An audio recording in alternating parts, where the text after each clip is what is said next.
हनुमान जी और अर्जुन। ध्वज पर विराजमान होने की कहानी।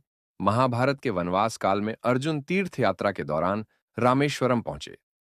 वहां राम सेतु देखकर उनके मन में विचार आया कि यदि वे होते तो धनुष बाण से ही समुद्र पर एक पुल बना देते। उनके मन में यह भी प्रश्न उठा कि भगवान श्री राम को वानरों की सहायता क्यों लेनी पड़ी। अगर यह चैनल आपको अच्छा लगे तो प्लीज लाइक और सब्सक्राइब करें। हनुमान जी एक वृद्ध वानर के रूप में प्रकट हुए और अर्जुन से बातचीत करने लगे।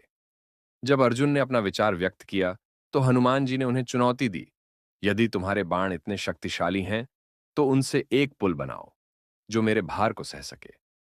अर्जुन ने अपने दिव्य बाणों से समुद्र पर एक पुल बना दिया। हनुमान जी ने अपना विशाल रूप धारण कर उस पर पैर रखा और पुल तुरंत टूट गया।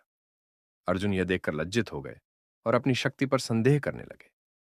तभी श्री कृष्ण वहां प्रकट हुए और मुस्कुराते हुए बोले, अर्जुन, शक्ति के साथ विनम्रता भी आवश्यक है।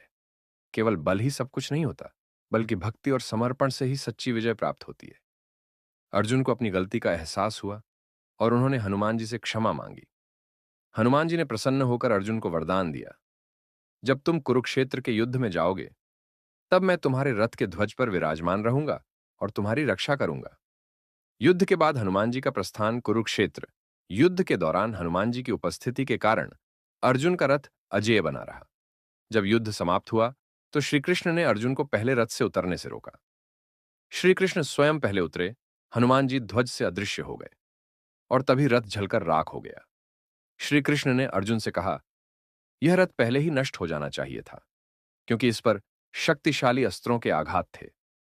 लेकिन हनुमान जी और मेरी दिव्य शक्ति ने इसे अब तक सुरक्षित रखा था। अगर यह चैनल आपको अच्छा लगे तो प्लीज लाइक और सब्सक्राइब करें। और भी हनुमान जी की कहानियां सुनने के लिए पूरी प्लेलिस्ट देखें।